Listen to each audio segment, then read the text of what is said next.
سلام میکنم به همه مخاطبای عزیز کانال بایک استرول. خیلی خوشحالم که با یه ویدیوی دیگه در خدمت شما هستم. خب من یه پلیلیست تو کانالم دارم که اونجا به خیابونای معروف شیراز میرم و اون خیابونا رو به صورت کلی معرفیشون میکنم. لینک این پلیلیست رو میذارم بالای صفحه که اگه خواسته بتونید ویدیوهایی که اونجا هست رو ببینیدشون. و تو یکی از ویدیوهایی که تو اون پلیلیست هست من به خیابون زند شیراز اومدم و این خیابون رو به صورت خیلی کلی معرفیش کردم که لینک اون ویدیو رو هم بالای صفحه میذارم و میتونید اون ویدیو رو هم مشاهده کنید.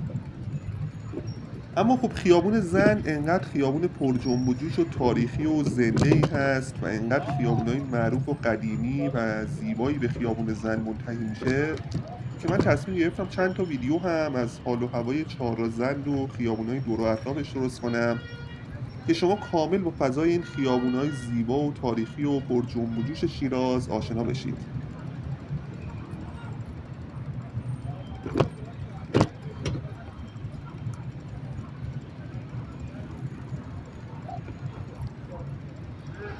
من امروز مسیر خودم رو از پشت ارگ کریمخانی شروع کردم و به چهارراه زند همیشه شلوغ و پرهیاهو میرم و در ادامه قصد دارم که به یکی از تاریخی ترین خیابونای شیراز که به بلوار زند میخوره یعنی خیابون زیبای رودکی برم و اونجا رو هم به صورت کامل به شما نشون بدم و تور پیاده روی و گشت و گذاری و تو قلب شیراز با هم تجربه کنیم.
خب وارد خیابان زند که میشیم اولین چیزی که قطعا نظرمون رو جلب میکنه یکی کتاب فروشی های خیلی قدیمی و بزرگیه که میتونید ببینیمشون و بعد از اون هم دلار فروش ها و صرافی ها و دلالای ارزهای مختلف مثل یورو و دلار و درهم هستن که کنار خیابون جمع میشن و وای میستن و دلار میخرن یا میفروشن.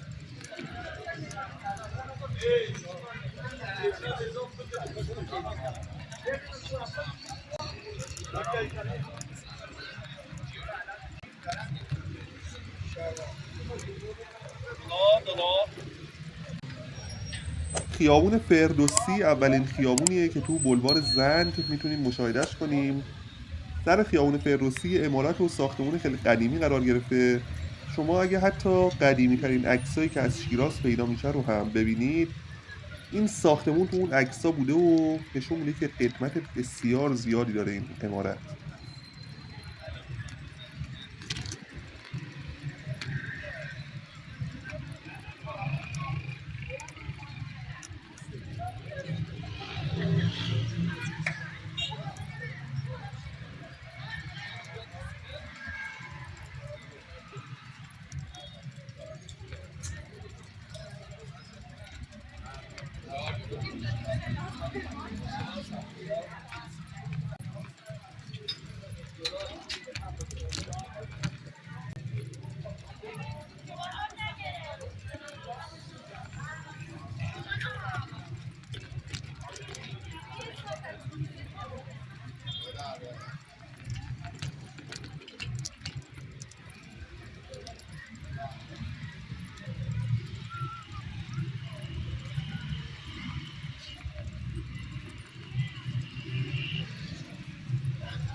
جلوتر که بریم سینماهای چهارازن رو میتونیم ببینیم. این سینماها اولین سینماهایی بودن که تو شیراز و حتی ایران ساخته شدن و قدمتشون برای بیش از 100 سال پیشه.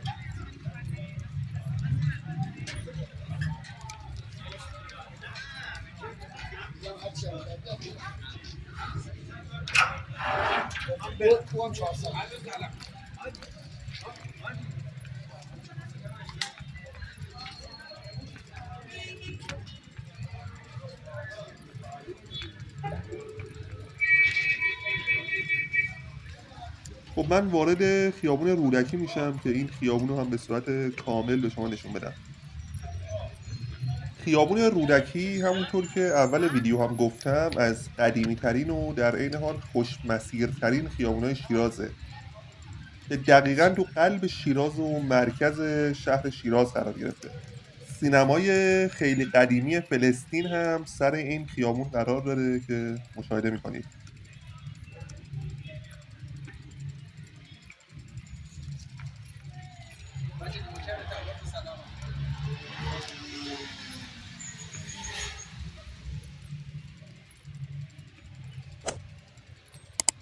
خب وارد خیابون رودکی که بشیم تقریبا اولای خیابون کبابی معروف رودکی رو هم میبینیم که واقعا میتونم بگم یکی از بهترین کبابای ایران رو داره.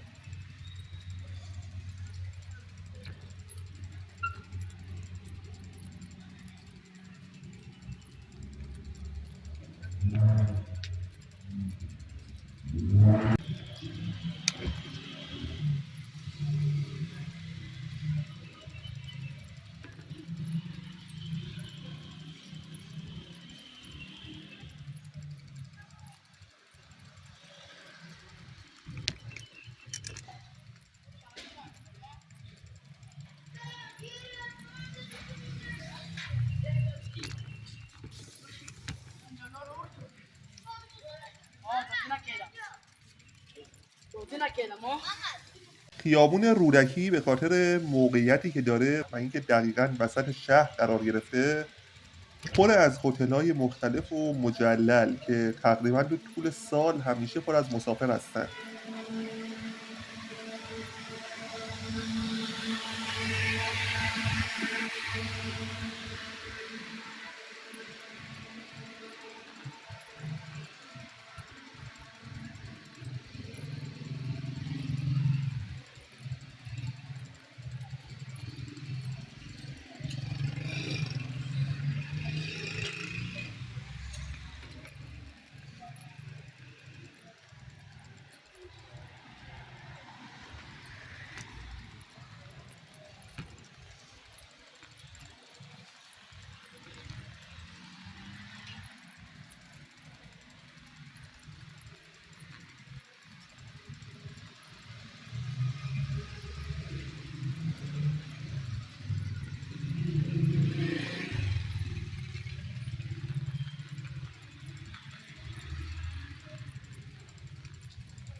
مشاهده میکنید که چقدر هتل تو این خیابون قرار داره.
اگه بخوام از ویژگی‌های دیگه این خیابون هم بگم، کافه‌های خیلی قشنگ و خوبی هست که قرار داره تو این خیابون.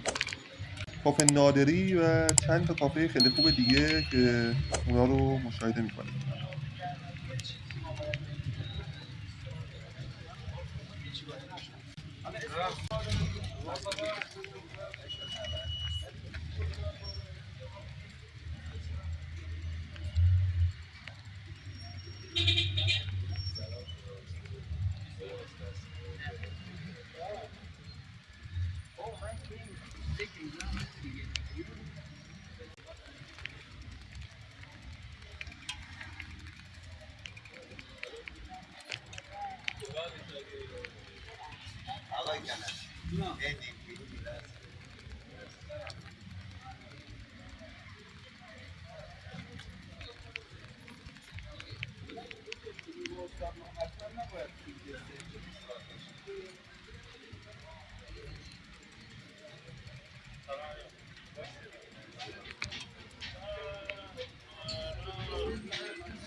واقعا خیابون رودکی شیراز هرچی که نیازه که یه خیابون زنده و پر جنب و جوش توی شهر تاریخی داشته باشه رو تو خودش داره و از خونه های قدیمی گرفته تا کسب و کارهای کوچک و بزرگ و تردد روزمره شهری و کافه ها و رستوران های مختلف و هتل های خیلی زیاد و متعدد،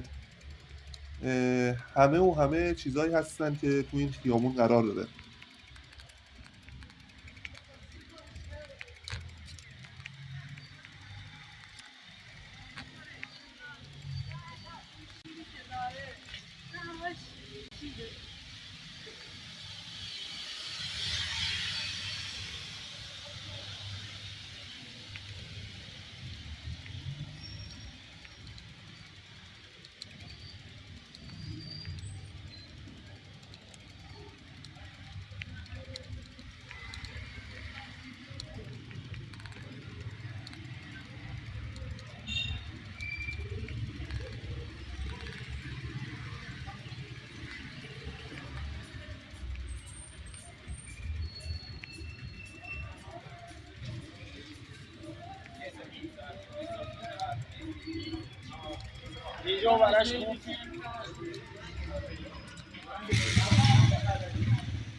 خب این ساختمون بددواره‌ای هم که در روبرو مشاهده میکنید هتل آسمان هست که ساختنش باعث شد که ارگ کریم خانی تو شیراز ثبت یونسکو نشه و میگن که باید 2 یا 3 طبقه از این ساختمون تخریب بشه، ولی تا امروز که مرداد 1402 هست این اتفاق نیفتاده متاسفانه.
و در نهایت بعد از اینکه خیابون رودکی رو یه دور کامل زدیم وارد خیابون زند شدیم.